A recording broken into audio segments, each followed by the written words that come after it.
ম্যাচের শেষ বাঁশিটা যখন বাজলো, যুক্তরাষ্ট্রের আকাশ বাতাস যেন এক লহমায় স্তব্ধ হয়ে গেল। না, কাঁদলেন না ব্রাজিলের আর কোনো ফুটবলার।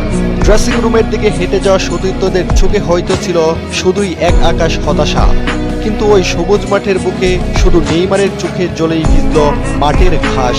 বিশ্বকাপ থেকে বিদায় নিয়ে ব্রাজিলের সর্বকালের সর্বোচ্চ গোলদাতা যেন হয়ে গেলেন এক অবুঝ শিশু। সব অহংকার, সব রেকর্ড, সব তারকা খ্যাতি এক পাশে সরিয়ে রেখে মাটিতে লুটিয়ে পড়লেন তিনি। বুকের ভেতর জমানো সমস্ত কষ্ট আর স্বপ্নভঙ্গের বেদনা চোখের জল হয়ে জড়িয়ে পড়তে লাগলো। প্রথমে হাঁটু গেড়ে বসে সৃষ্টিকর্তার দিকে হাত তুলে হয়তো জিজ্ঞাসা করছিলেন কেন বারবার এমন হয়, কিন্তু পরক্ষণেই আর নিজেকে ধরে রাখতে পারলেন না। অবুঝ শিশুর মতো কান্নায় ভেঙে পড়লেন নেইমার জুনিয়র। এরপর ছুটে এলেন সতীর্থরা, Casemiro, Vinicius Junior, Alisson Becker. তাকে আগলে ধরার চেষ্টা করলেন, সান্ত্বনা দিতে চাইলেন, কিন্তু সতীর্থদের এই সান্ত্বনা তো বড্ড মিথ্যে, বড্ড মলিন।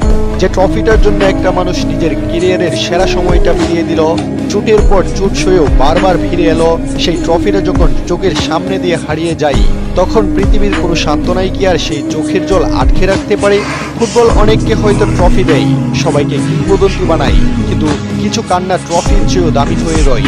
হ্যাঁ, এক্সামিশনের সেই ট্রাজিক হিরো। এই কান্না পরাজয়ের নয়, এই কান্না ফুটবলের প্রতি এক নিঃশর্ত ভালোবাসার।